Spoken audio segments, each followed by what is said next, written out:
welcome to Mooney Reads, and welcome to the Nonfiction November Tag. I will put the original video in the description, but this is a fun tag created for Nonfiction November. It is currently November.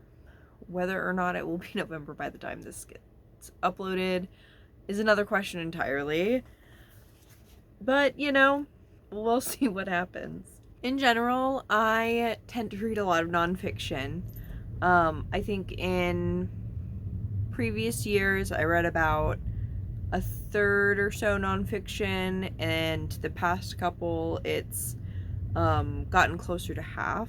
So yeah, I like to read nonfiction, but Nonfiction November is also a cool event. So, the first question of this tag is, what motivated you to pick up your first nonfiction book? And it took me a while to kind of figure this out because I don't really remember what my first nonfiction book was necessarily, and so I went through Storygraph and stuff, and I've really looked at nonfiction stuff for like as long as I've been reading, more or less. Like I had the Guinness Book of World Records books, and I think like We Were Here Too, which is like kids in history. I wasn't reading them cover to cover necessarily, although the Guinness Book of World Records book, and Ripley's Believe It or Not, I probably did read the whole thing because I looked at it a lot. But I liked that sort of thing. I was also the kind of kid that when I had computer time, I was reading the AKC website and like memorizing dog facts. So, while those aren't like reading big nonfiction books cover to cover, I still had that general interest. I was watching, Animal Planet when I had the remote a lot of the times, and that sort of thing. But looking as an adult and books and stuff that I got into while I was older, I think one notable memoir that I read outside of school was Tweak by Nick Sheff, and this was about the author's experience dealing with drug addiction, and I thought it was really interesting and really intense. I was kind of curious because people who I knew and loved have dealt with similar things, but also just like learning more, I was interested in how that sort of thing impacted people. And I shortly after also read Beautiful Boy, which was written by his dad, so kind of getting the multiple dynamics of that was interesting as well. So I guess to answer the question, what motivated me to pick up the books? Cool facts and learning about how people work. Question number 2 is, how do you choose your next nonfiction read? And really, a lot of how I pick my next books in general is mostly vibes. I'm very much a mood reader. I love setting up my topical TBRs so I have an idea of what I want to read on certain topics. I also like trying to have lists or rough TBRs for the month most of the time, although I haven't done that as much recently. And it's been kind of nice. I have mixed feelings, but ultimately at the end of the day, what I sit and actually finish is vibes. I like to plan, but that's really what it is. Question number 3 is, do you take notes or annotate your nonfiction? Sometimes I do, sometimes I don't. I've tried to do that more though. I want to say for most things, I at least will highlight or underline, but I've been trying to get better at taking notes, just in order to retain more and in order to kind of be able to go back to it. In school, I did things like annotated bibliographies, or I would be writing papers and engaging with the content that way, and I really like that. So I would actually like to write like that more as well. But in general, I have been keeping more journals. baby kitty, I'm afraid you're gonna have to scoot because I need to get my journals. Thank you. So I have a few. I've been trying to figure out what ways I like to do things. I've also got different journals for different things. So this is the one I've used most. And some of these books, actually most of them I've not finished all the way yet. Oops. But I've at least made space for it. It's not super pretty, mostly like just writing and having headers that are kind of nice, I guess. And this has been cool and helpful. I also have this one that I actually got for the project that I put together at the beginning of the year that was like the kind of DIY classes. And I have different spiral ring notebooks for taking notes on lectures and stuff. And then this was for the books. I surprise, surprise, didn't really do everything that I wanted to do and originally planned. Part of that was because the printer ran out of ink and I just never got any more, and I was irritated about it, and I wanted to read the articles that I had planned out and found and saved. So hopefully I'll be able to actually do that next year, just on a very different schedule. I think I had too many expectations for myself, but the books that I did read that were a part of those, I have notes for in here. You got your cute little table of contents. And then just like notes, but also some quotes too that I liked. I'm like halfway through doing the note taking for This Is What Lesbian Looks Like, which I read earlier this year and really, really loved.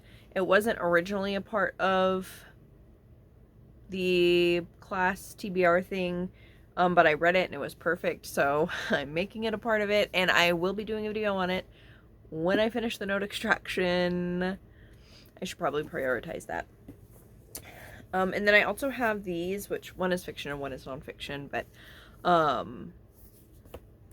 after I read the book, so I've, highlighted or underlined things, I will go back into the book and take the quotes and things that I liked and write them in here. So this one's my fiction.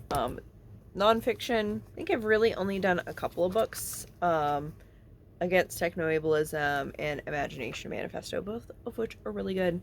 But I just put the sections that I like. In theory, my idea is to sit and like do the whole book at once after I read it. And I have the table of contents in the back in pencil. Originally it was in pencil so that I could change it, and then I forgot about that. Oops.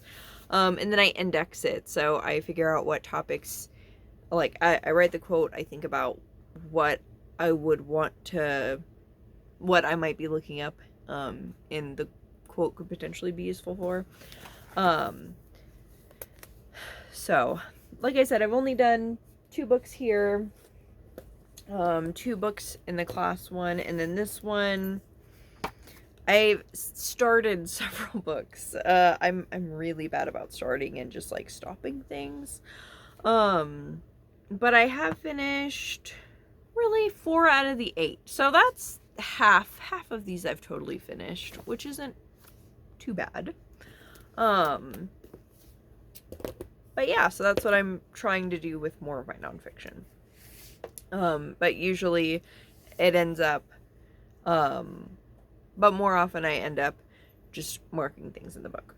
So next we have you read a nonfiction book that has challenged your beliefs or assumptions? Yes, like I've read lots of books that have challenged or like given me new information. That's like kind of the point in a lot of ways, which I guess it kind of depends on what the question means by like challenges your beliefs or assumptions, because when you learn more information, you kind of integrate that. Even if it kind of goes along with something you already had an idea about, it still like develops that. So there are books that I've gotten, like, to understand different perspectives. Like, for instance, a lot of the books that I have with different political lilts, which is arguably all of them, but, uh, you know, I'm not gonna only read something that's, like, my specific set of beliefs. There are people whose, you know, larger things I might disagree with, but they have some good things that they have to say. So, like, in that way, I think I'm engaging with a lot of different people's beliefs. Even if I don't totally agree with all of it. I don't think that I would say that all of it is completely antithetical to, like, everything I believe, but I don't think that's necessary for this question. I've also taken classes where we're supposed to look at multiple perspectives, so of course I wouldn't believe with every single theoretical framework in my sociological theory class or what have you. I'm definitely rambling. Short answer, yes. That's how I developed my beliefs, I think, is by listening to new perspectives. Number 5. How do you feel about the intersection of storytelling and factual content in nonfiction? And this was an interesting question, just because I think that there are a lot of different ways to look at this.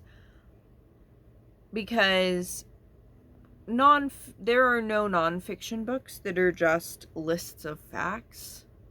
I mean, even stuff like Guinness Book of World Records or whatever, or, you know, whatever, trivia books, they are still curated, and the person who is curating them, even if they're not writing much narrative, you are still only seeing a certain thing.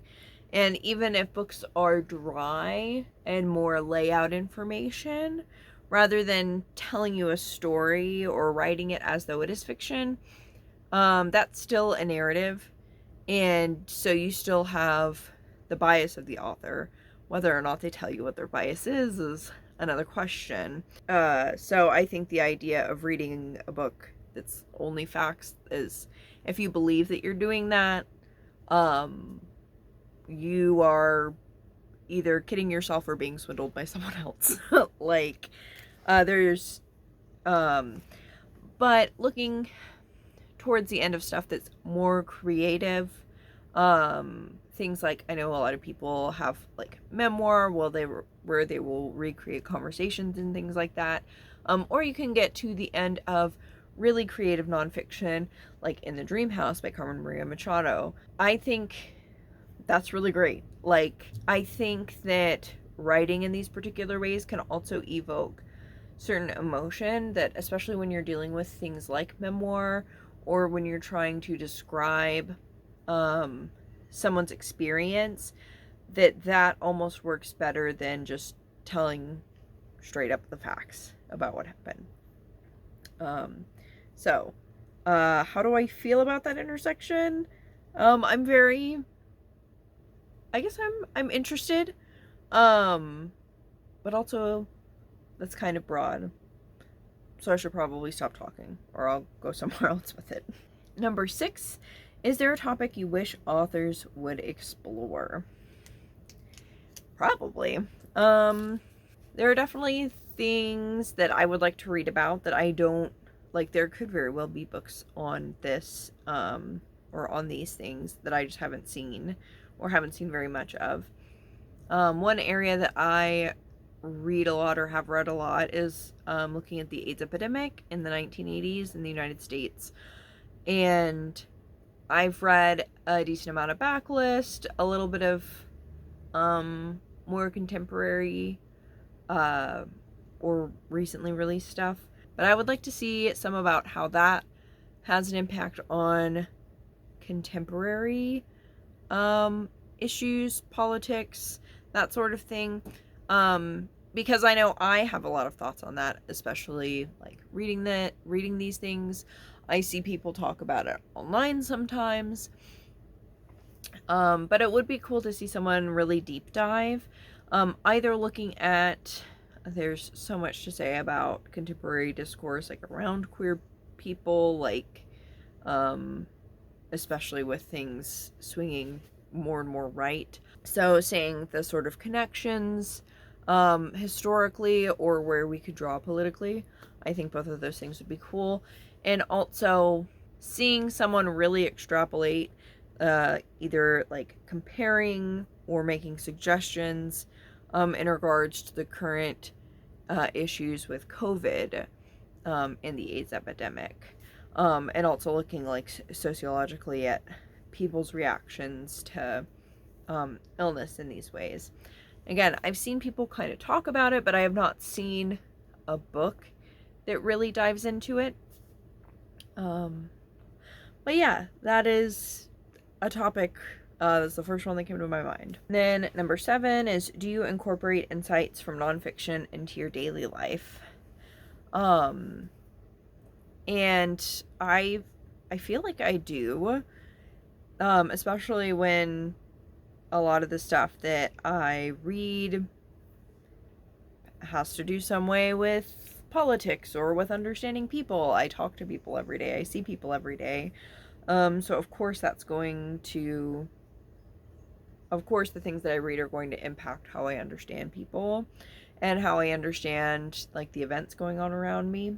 Nonfiction that I've read has influenced my decisions in terms of what I decided to do in college, and how I spent my time with student groups and stuff like that. Of course, there's a piece of that was also, personal, like me talking to other people and going to these places, but a lot of my passion came from reading about other people's experiences. So certainly not all of the nonfiction that I read, but I think a lot of it impacts me and kind of like the lens and the way in which I see the world and the people around. And then number 8 is choose a book to highlight. I've already mentioned a couple, so I'll kind of reiterate what those are since I didn't really talk about them. Imagination, a Manifesto, which kind of talks about the importance of being able to imagine new worlds, like that as integral to social change. It's beautiful, highly, highly recommend. Against Techno-Ableism is actually, I think, a good thing to read along with it, and they're actually a part of the same little series that Norton put together. This talks about ableism, obviously, but specifically in the context of technology. So things from looking at adaptive technologies and whether or not they actually work, but also the stories that were fed about adaptive technologies. And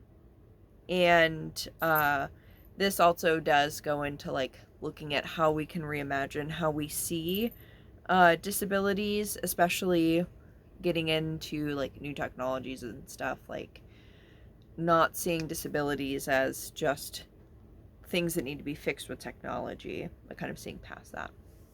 And then the other one that I mentioned was This Is What Lesbian Looks Like, which is a backlist essay collection.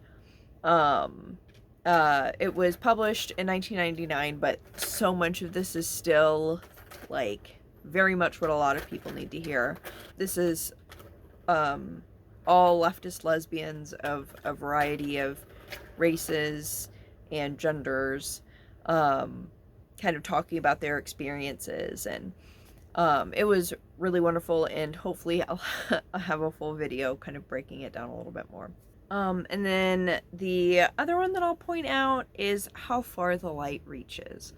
I read this audiobook and had to go get a physical copy of it because I just loved it so much. And this kind of ties in, I think, with question 5.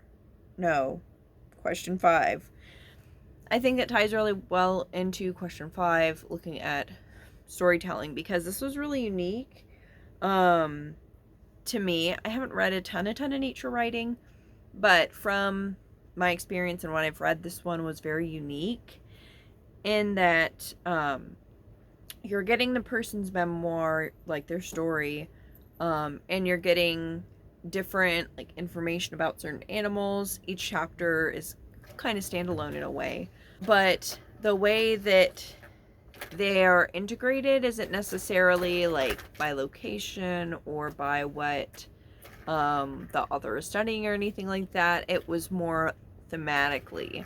And as you kind of go along, you understand why the two stories connect. And I just really, really love that. It's also really beautifully written. So I guess those are the ones I'll highlight.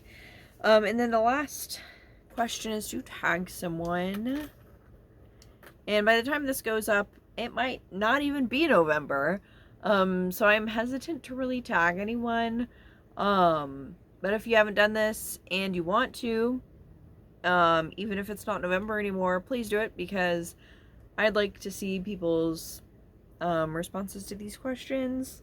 And I like to see another like nonfiction tag, especially because it also shows off nonfiction a little bit more, and I think could be a good way to find other people who read nonfiction, which was how I originally like started a channel anyways. I think I first found YouTube through like queer lit, but the thing that made me like actually want to do it was seeing people with like super niche interests, and a lot of them were the nonfiction readers.